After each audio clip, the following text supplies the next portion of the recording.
బాగా ఓవర్ అయిపోయాడు మనిషి పాపాల్లో. ఎంత ఓవర్ అయిపోయాడు అంటేనండి, రోజు తెల్లవారు లేస్తే పడుకునే వరకు ఏమంటే మనం చూస్తున్నదంతా పాపమేనండి. అవునా కదా చెప్పండి? టీవీ ఆన్ చేసినా పాపమే, సీరియల్లో పాపమే, సినిమాలు పెడితే పాపమే, ప్రతి షోలోనూ పాపమే. కళ్ళుతో చూస్తున్నది పాపం, మన చెవుడుతో వింటున్నది పాపం. మనం ఉన్న మన సొసైటీ అంతా దేంతో నిండిపోయిందంటే పాపం. ఇలాంటి పాప పంకిలం అయిపోయిన మనిషి పాపాన్ని ఏది తీయలేకపోతుందట? జంతువుల రక్తం పాపములను తీసివేయుట అసాధ్యం. దేవుడు ప్రారంభం నుండి మనిషిని పాపం అనిపించడానికి ఆజ్ఞలు ఇచ్చాడు, మానలేదు. జంతువును బలేయమన్నాడు, ఆ జంతువును కూడా ఎలా బలేయమన్నాడు? జంతువు నెత్తి మీద తన చేతిని ఉంచవలని అన్నాడు. తన కళ్ళ ముందే తెగి పడి కొట్టుకుని చచ్చిపోతున్నా మనిషి మారాడా? మారలేదు. పాపం మానేశాడా? మానలేదు. చిట్ట చివరగా దేవుడు ఆలోచించింది, తన కుమారుడైన యేసుక్రీస్తుల వారిని లోకానికి పంపించి వాడి కళ్ళ ముందే భయంకరమైన హింస పొందుతూ ఆయన చచ్చిపోతే అప్పుడైనా మారుతాడేమోనని యేసుక్రీస్తుల వారిని సిలువలో అంత దారుణంగా అంత ఘోరంగా చనిపోయే మరణ శాసనం తన కొడుక్కి దేవుడే రాశాడు. ఎందుకు వచ్చాడు యేసు ప్రభు?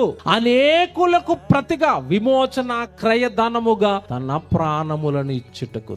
ముందు వేటి ప్రాణాలు పోయాయి? జంతువుల ప్రాణాలు పోయాయి. మనిషి మారాడా? మారడండి. చివరికి నా ప్రాణం పోగొట్టుకుంటాను మీకోసం. మారతారా? పాపాన్ని ఆపేస్తారా? నా సిలువ యాగాన్ని చూసి, నేను చనిపోయిన విధానాన్ని చూసి నా ప్రాణం మీ పాపాల కోసం పోతుంటే నన్ను చూసైనా మీరు ఆగుతారా? నన్ను చూసైనా మీరు మారతారా అని అనేకులకు ప్రతిగా, అంటే మనం పడవలసిన శ్రమలన్నీ ఆయన పడడానికి, మనకి పోవలసిన ప్రాణం ఆయన పనంగా పెట్టి ఆయన ప్రాణం పోగొట్టుకోవడానికి యేసుక్రీస్తుల వారి లోకానికి వచ్చాడు. ఎందుకు తల వంచాడో తెలుసా?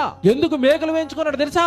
నేను మామూలుగా చచ్చిపోతే మనిషి మారడు. నా చేతుల్లో మేకలు వేస్తారా? వెయ్యండి, వేయించుకుంటాను, బాధపడతాను. నా చేతుల్లో మేకులు చూసైనా వాడు తన చేతులతో పాపము చేయకూడదు.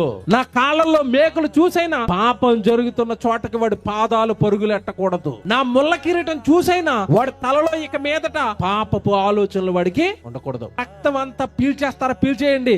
నా ఈ శ్రమను చూసి నా మనుషులంతా, నా పిల్లలైన వారు అందరూ మారిపోవాలి.